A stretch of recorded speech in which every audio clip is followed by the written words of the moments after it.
Good morning. Today we are going to solve free response question number 3 from the 2019 AP Physics 1 exam. Bo, please read the problem all the way through part A double I. Flippin' physics. A projectile launcher consists of a spring with an attached plate as shown in figure 1. When the spring is compressed, the plate can be held in place by a pin at any of 3 positions A, B, or C. For example, figure 2 shows a steel sphere placed against the plate, which is held in place by a pin at position C. The sphere is launched upon release of the pin. A student hypothesizes that the spring constant of the spring inside the launcher has the same value for different compression distances. Part A. The student plans to test the hypothesis by launching the sphere using the launcher. Part AI. State a basic physics principle or law the student could use in designing an experiment to test the hypothesis. Part I.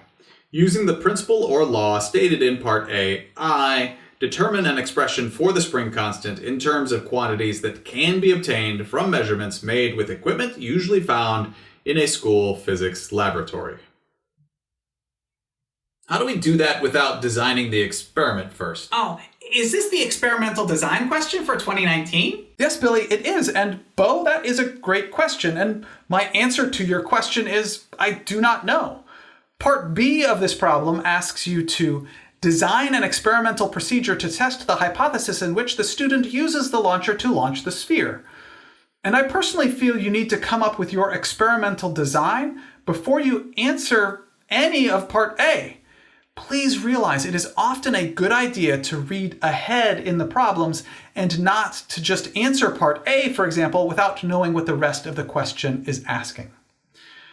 So, who's got some ideas for an experimental procedure which uses the launcher to launch the sphere and tests the hypothesis that the spring constant of the spring has the same value for different compression distances? We could orient the launcher vertically and measure the maximum height the sphere goes to, and that would use conservation of mechanical energy. Or we could keep the launcher horizontal and put it on a table and then have it launch the sphere into projectile motion. The larger the displacement in the x direction in projectile motion, the larger the launch speed.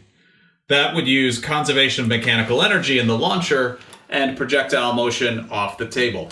Actually, Bo, instead of measuring the displacement in projectile motion, we could use a motion sensor to measure the speed of the sphere as it leaves the horizontal launcher. That only uses conservation of mechanical energy, like Billy's suggestion. However, the change in gravitational potential energy of the sphere will be 0, which should make the calculations easier. I like all of those. They are all experiments we could design to test the student's hypothesis. And I agree with Bobby that launching a sphere horizontally and measuring the launch speed is probably the easiest experiment to describe, so let's go with that design for our answer. Bobby, please answer both parts AI and double I with your experimental design. For part AI, the basic physics principle is conservation of mechanical energy. We know mechanical energy is conserved because there are no forces adding or removing energy from the spring-sphere system. So for part A double I, in order to determine an expression for spring constant in terms of measurements we could take in a lab, let's write, set the horizontal 0 line at the center of mass of the sphere. Launcher is oriented horizontally. Initial point is where the sphere is compressing the spring right before release. Final point is at the point where the sphere leaves the spring. And then let's write out the conservation of mechanical energy equation to derive the spring constant. Mechanical energy initial equals mechanical energy final.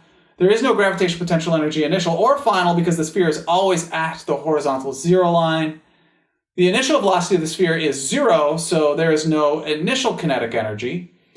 The final position of the sphere is at the equilibrium position, so there is no final elastic potential energy. So all we have is elastic potential energy initial equals kinetic energy final, or 1/2 spring constant times the square of displacement from equilibrium position initial equals 1/2 mass times velocity final squared. Multiply through by 2 to get rid of the 1/2, and divide by x initial squared, and we get the spring constant equals the mass of the sphere times the final velocity of the sphere squared, all divided by the square of the initial displacement of the sphere from equilibrium position. Very good, Bobby. Billy, please read all of Part B. Part B. Design an experimental procedure to test the hypothesis in which the student uses the launcher to launch the sphere. Assume equipment usually found in a school physics laboratory is available. In the table below, list the quantities and associated symbols that would be measured in your experiment. Also list the equipment that would be used to measure each quantity. You do not need to fill in every row. If you need additional rows, you may add them to the space just below the table. And then the column headings are quantity to be measured, symbol for quantity, and equipment for measurement. Billy, I think you may have missed that Part B continues on the next page. Oh, it does. That could discombobulate me on a real AP exam. I guess I'll be careful to turn the page over every time. Okay, so Part B continued.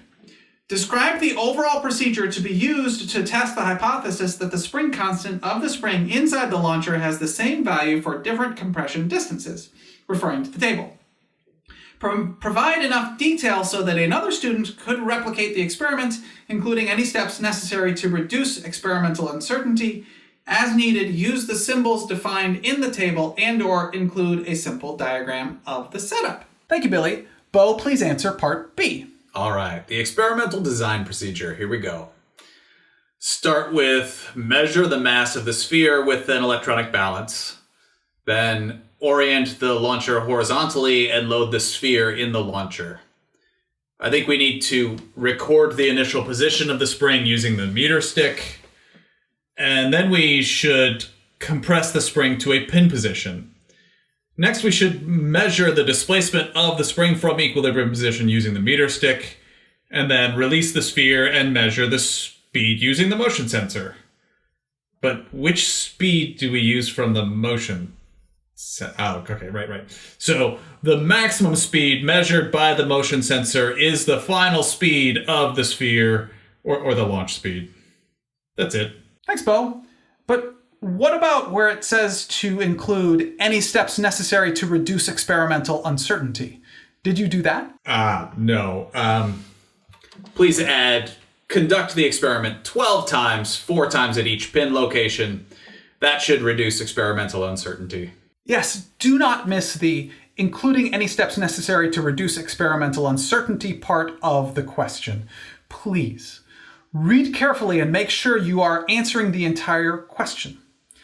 Also, notice that your procedure must use the launcher. It is even underlined in the question twice. So yeah, use the launcher. Bobby, please read and answer Part C. Part C. Describe how the experimental data could be analyzed to confirm or disconfirm the hypothesis that the spring constant of the spring inside the launcher has the same value for different compression distances. Let's make a graph with the spring constant as the slope. So, using our equation for the spring constant, we can create a graph of our experimental data to check our hypothesis.